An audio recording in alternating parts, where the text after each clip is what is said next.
Hey everyone, so today we're going to go over pulling tack and tacking the horses. That way we're all ready when we come back to session, hopefully soon. So remember, tacking sheets are always here above the thin lines, and it's going to have your horse, saddle, saddle pad, girth, stirrups, leathers, headstall, reins, and anything extra that the horse may need. So we'll start with the saddle. So this horse is going to need XL4. So we're going to go over here, just like I explained in the earlier video.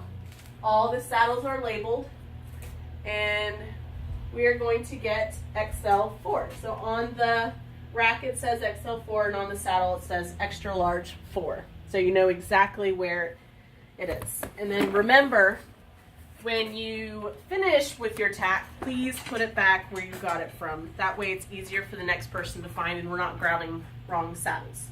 So there's my saddle. Next is saddle pad. So I need a square saddle pad. Also, I've noticed that the saddle has 2 long billet straps. So it's a dressage saddle, so I know I'm going to need a longer square saddle pad. So come over here to the shelves. Here's my saddle pad. I'm just going to lay there right on top for right now. Alright, I'm going to go back to my sheet. Girth. I need a yellow girth because, again, it is a dressage saddle. So I'm going to grab yellow girth, and I'm going to grab 2 different sizes because that way I don't have to come back and forth to the tack room trying to find that right size. So hopefully one of these is going to work. So I've got that one, and I'm going to grab this one. So one's bigger and one's smaller.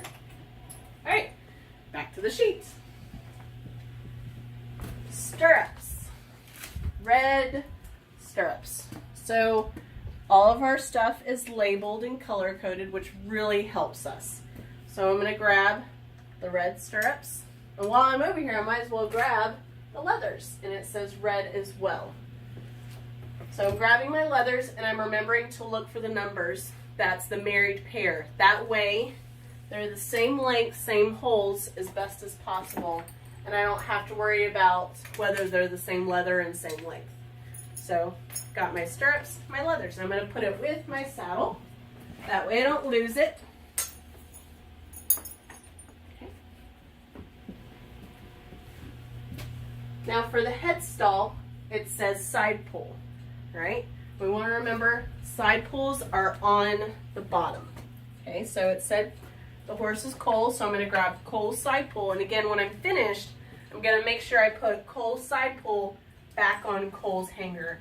And if you're ever confused, they again have this little tag on them that says Cole. So you're for sure know that it's Cole's. All right, reins. So it says I need red rainbow reins. Again, thankfully everything is color coded. So I've got the red tape is the red rainbow reins, meaning the length is the longer ones. All right, so if I missed anything, the extra. So Cole needs a gel pad, and gel pads are on the second shelf. So the gel pad's got a bit more cushion, it's a bit thicker than the thin line, okay? So if you need a thin line, it actually says thin line, but Cole needs a gel pad. All right, so that's all the tack that we need. We'll take this over to the cross ties and we'll learn how to put on the stirrups. You can turn it off.